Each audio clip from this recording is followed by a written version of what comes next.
allow the United States government to change from one Secretary of State to another, but it's because of your dedication and professionalism that this department has continued to meet its mission for the American people. So thank you to all of you for all you've done the last 6 weeks.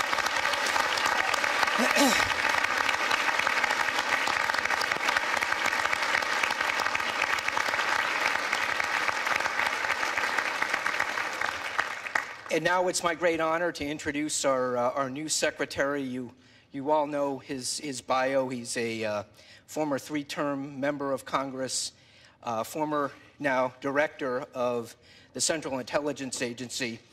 I offer my own perspective as somebody who comes from the private practice of law, and looking at his bio, I looked at it through the lens of a former law firm partner, and I imagined how I would assess his bio if I were looking at our opposing counsel, and I had to advise my client on who we were going to be dealing with. And what stood out to me was we have a tank commander who then went to Harvard Law School and was elected to the Harvard Law Review, which is a pretty unusual combination. So if I were advising my client about who we were going to be dealing with on the other side of the table, if it were a negotiation or if it were in a courtroom, I'd say, wow, well, ma'am, we're dealing with a cross between George Patton and Oliver Wendell Holmes.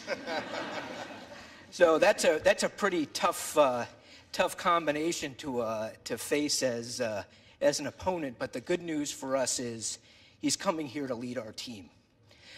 It's the adversaries of the United States who are going to be facing that formidable opponent across the table. So without further ado, I'll turn over the microphone to the 70th Secretary of State, Mike Pompeo.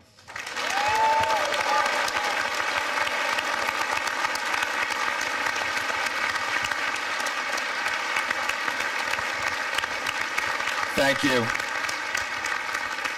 Thank you. Thank you. Thanks for those most gracious words, John, and thank you for your service and standing in the gap. You've done a remarkable job. The whole team has. I've had the chance to work alongside you as a CIA director when you were the acting secretary, and you have done this organization incredibly proud. America should be proud of you, and thank you for this amazing work.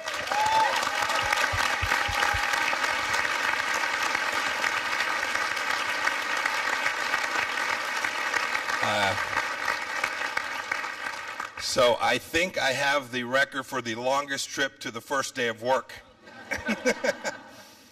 And I am humbled to be here.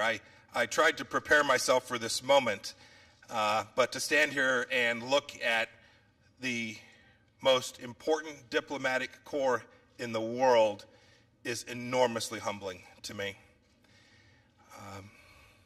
I talked in my hearing about the fact that this nation is so exceptional and so incredibly blessed. And the facts that derive from that are that it also creates a responsibility, a duty for America all across the world. And I know for certain that America can't execute that duty, can't achieve its objectives absent you all, absent executing America's foreign policy in every corner of the world with incredible vigor and incredible energy. And I am looking forward to helping you all achieve that.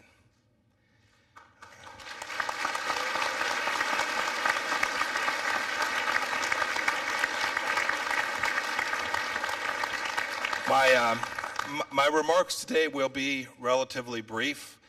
Tomorrow, the President will be here to do my official swearing in. I think much of the Cabinet will be here as well. It's an important day for the President's first trip to this important place, and I'm looking forward to being there with many of you and having the honor to have the President of the United States do my formal swearing in.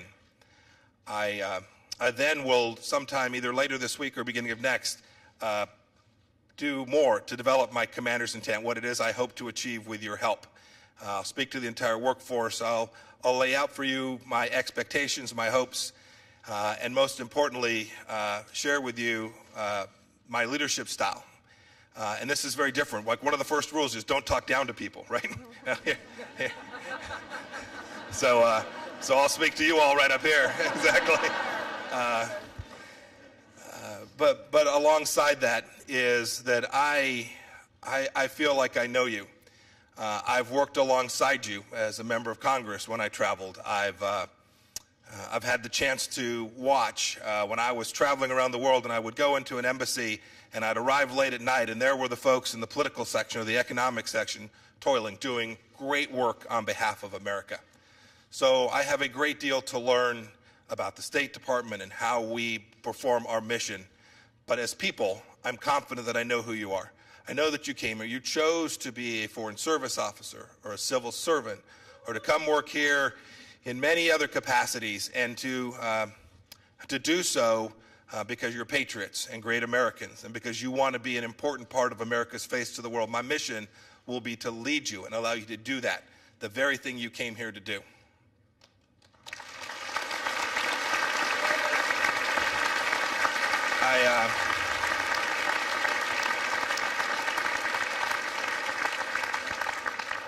I will get to as many parts of this organization as I can. I said in my testimony that I'll spend as little time on the 7th floor. I think it's the 7th floor, right?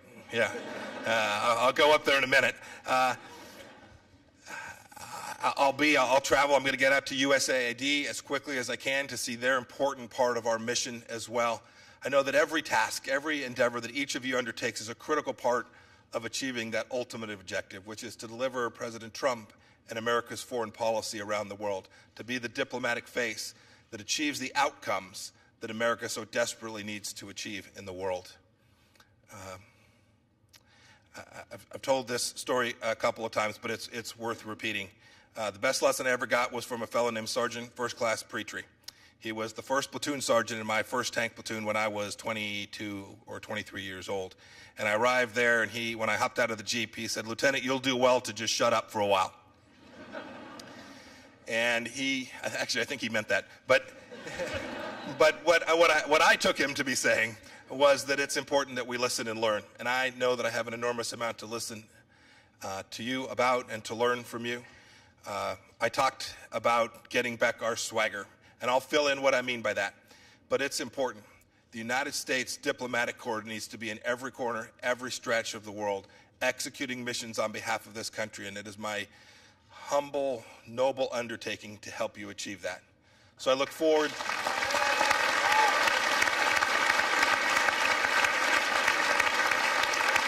Thank you.